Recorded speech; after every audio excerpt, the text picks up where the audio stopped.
Yeroo mootummaan Itoophiyaa Oromiyaa bakkoota garagaraatti duula guddaa gaggeessuudhaaf humnoota isaa gara 100tti siqanii fi konkolaataawwan gurguddaa wal harkisan gara 200tti siqan meeshaalee gurguddoo wajjin Oromiyaa bakkoota garagaraatti bobbaasuu jalqabe kanatti ammoo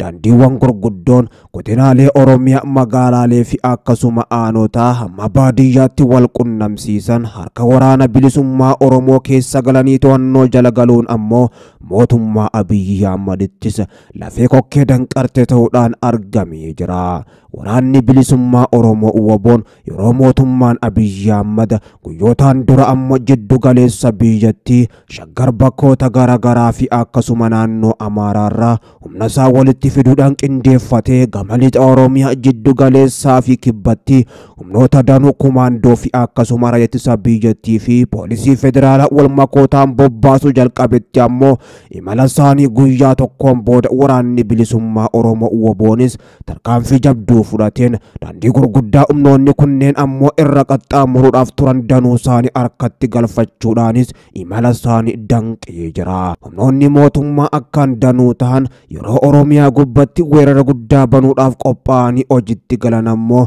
WBO'n daandii isaanii duraa fi duubaan qabatanii ammoo akka wanni tokkolleen isaaniin qaqqabnetti gargaarsa irraa kutuun yeroo kanatti akka hilleetti hillima seenteetti waraana mootummaa Abiyyi Ahmad qabanii qabaa jabdus harkaa qabaachuun isaanii imamaa kan jiru. Humni waraana akkaan guddaa ta'e gama lixa Oromiyaatti bobbaafamee fi gama biraatiin kibba Oromiyaatti bobbaafamuuf ture daanduma irratti danqamee waraana bilisummaa Oromoo WBO'dhaan akka duraa fi duubattis hin sochoone ta'ee jiraachuun imamaa jira. Keessattuu ammoo daandii guddaa kaaba shaggar salaalee irraa ammoo gara Goojjam geessu waraanni bilisummaa Oromoo WBO'n dhuunfachuun akkasuma gama biraatiin lixa Oromiyaa irraa gara Finfinneetti kan geessus daandiin gurguddaan duraa fi duubaan kan dhuunfatame waraana bilisummaa Oromoo WBO'dhaan jidduu kanatti humnoonni mootummaa Abiyyi Ahmad haala hamaa keessa akka jiranii fi rukuttuma waraana bilisummaa Oromoo WBO eeggachaa jiraachuun isaanii kan himamu. Duulli mootummaan Abiyyi Ahmad Oromiyaa weeraree waraana bilisummaa Oromoo WBO cabsuudhaaf socho'aa ture ammoo fashalaa'u maddeen keessoo waraanaa kan himan ammoo humnoonni mootummaa danuu ta'an Oromiyaa weeraranii WBO akka balleessaniif mootummaan bobbaase ammoo WBO'n kan isaan sodaatu ta'eetis hin argamne. Humnoonni mootummaa inumayyuu sodaamtuudhaan guutamanii bakkoota garii bakka daandiin itti cufametti ammoo yoom WBO'dhaan weeraramna kan jedhuu fi yaaddamtuu keessa akka jiran maddeen keessoo waraana mootummaatis kan ifoomsan bakka danqamanii jiranitti humnoonni mootummaadha. Mootummaan ammoo humna isaa kanaaf diroonii dabalatee helikoophteraan humnoota waraana bilisummaa Oromoo WBO lolee daandii saaquudhaaf yaalullee ammoo humni waraana bilisummaa Oromoo WBO'n kana sodaate duubatti kan deebi'u ta'eetis hin argamne jechuudhaan ammoo maddeen keessoo waraana mootummaadha kan himan. Yeroo kanatti waraanni bilisummaa Oromoo WBO'n tarkaanfiin inni fudhachaa jiruu fi tooftaan inni ittiin adeemaa jiru kan juntaan mootummaa federaalaa Itoophiyaadha ittiin lolaa turte waggaa lamaa oliif kan caalu akka ta'ee fi inumayyuu waraanni bilisummaa Oromoo WBO'n akka nu yaadne bobbaanetti otoo hin taane sanii ol ta'ee argamee jira jechuudhaanis kan dubbatan miseensonni waraanaa mootummaarraa ta'an ammoo odeeffannoo kana nuuf laatan. Yeroo kanatti WBO'n ammoo bakkoota murteessoo qabachuudhaaf jecha sochii gochaa jiruun daandii gurguddaa biyyattii qabatee danqaa hamtuu humnoota mootummaa irratti kan uume. Kuni ammoo mootummaa Abiyyi Ahmadiifis naasuu guddaa ta'uudhaan akka argame maddeen keessoo waraanaa kan himan. Yeroo kanatti lolli guddaan Oromiyaa keessatti waraana bilisummaa Oromoo WBO irratti gaggeeffamuu tures ammoo bifa kana fakkaatuun bakkoota garagaraatti WBO'n fashaleessaa akka jiruu fi WBO'n inumaatu ammoo yeroo daandii gurguddaa qabatee sakatta'u suuraa fi viidiyooleen garagaraa ammoo kan qoodaman oggaatu ammoo WBO'n tarkaanfii fudhate kanaan diina isaa tarkaanfii inni fudhachuudhaaf ture fashaleessee akka jiruu fi ammoo injifannoo guddas gonfatee akka jiru gootichi waraana bilisummaa Oromoo WBO'n beeksisee jira.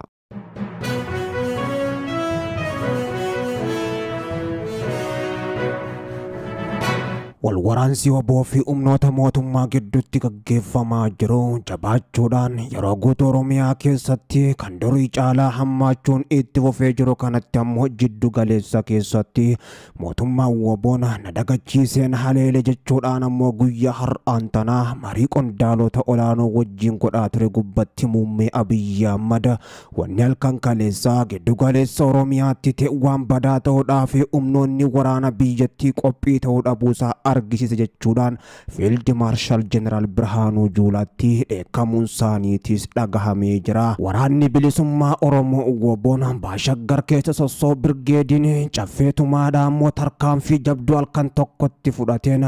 Baashaggar godina addaa magaalota 8 olitti lola gaggeesseenis humnoota mootummaa hedduu isaanii barbadeessuu beeksisee jira. Haaluma kana waraanni bilisummaa Oromoo waboon Baashaggar magaalaa Duukaam seenuudhaan tarkaanfii iddoo lamatti kaambii humna waraana biyyattii irratti ammoo fudhateen waraana mootummaarraa bakka lamaanittiyyu waliigalaan humnoota mootummaadhaa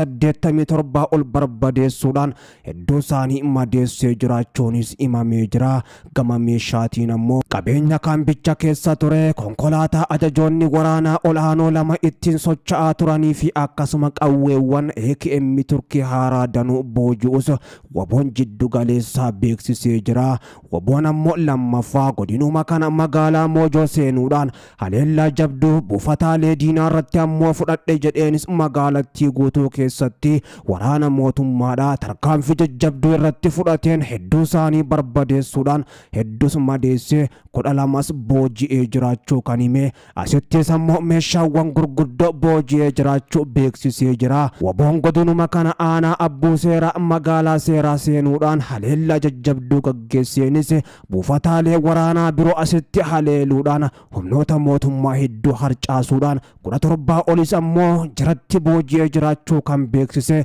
Kana keessattis ajajaan 50 akka argamu waboon jiddu galeessaa beeksisee jira. Akkasumas waboon Baashaggar Liibaan Cuqqaalaa magaalaa Aduulaalaa seenuudhaan haleellaa jabduu fudhateenis ammoo magaalattii keessatti humnoota mootummaa harcaasuudhaan hedduu isaanii booji'e meeshaawwan gurguddoo gonfachuudhaan lolichaasa injifannoon xumuree jiraachuu kan beeksise. Iddoon shanaffaa ammoo aanuma kana magaalaa Wambaraa jedhamtu seenuudhaan buufata waraana mootummicha rukutuudhaanis ammoo ajajaa 100 booji'uudhaan qondaalota olaanoo bilisiginnaa achitti ammoo marii gubbaa turan lamas boojuun dhagahamee jira kan ammaaf maqaan isaanii hin eeramin. Iddoon jaaffaa waraanni bilisummaa Oromoo waboon haleellaa gubbatti gaggeesse kan biroo ammoo magaalaa xiqqoo waraana mootummaa cinaa jirtu Handhoo jedhamtus ammoo keessatti humnoota mootummaadhaa haleeluudhaanis baqachiisee jiraachuu beeksisee jira.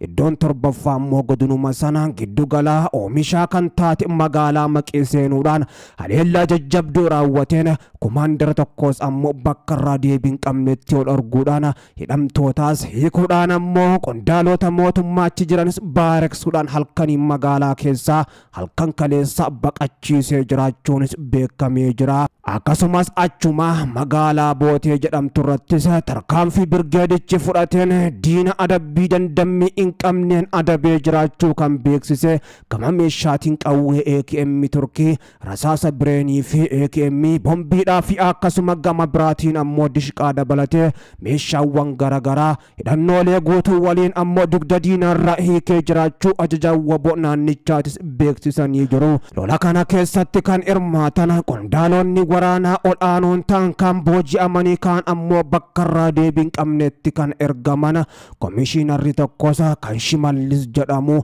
achumatti bakka irraa deebiin qabnetti lola kana keessatti ergamee jiraachuus waboon giddu galeessaa beeksisee jira. Waraanni bilisummaa Oromoo waboon erga mootummaan tarkaanfii jajjabduu gubbattiin fudhachaa jira gara marii marsaa sadaffaatti dirqamanii akka deebi'aniif jechuudhaan dubbatee booda tarkaanfiiwwan ofirraa qolannaa fudhachaa turerraa gama deebisee haleeluutti ce'uu beeksisuudhaan kibba Oromiyaa lixaa fi akkasuma jiddu galeessattis ibidda gurguddaa qabsiisuudhaan mootummaa Abiyyi Ahmad kokkee qabee muummicha ministeeraa Abiyyi Ahmadii fi ajajaa olaanaa waraana biyyattii Fiild Maarshaal Jeneraal Birhaanuu Juulaa Galalchaatis ammoo muddamsiisuu akkuma itti fufetti jira. Giddu galeessa keessatti lolli gaggeeffamaa jiru mootummaa Biltsiginnaa kan kokkee qabee lolli kun ammoo gara marii marsaa sadaffaatti mootummicha marii Taanzaaniyaa marsaa lammaffaa dhiitee keessaa bee dirqisiisuudhaanis deebisuu mala jechuudhaan keessa beektonninis himaa jiru.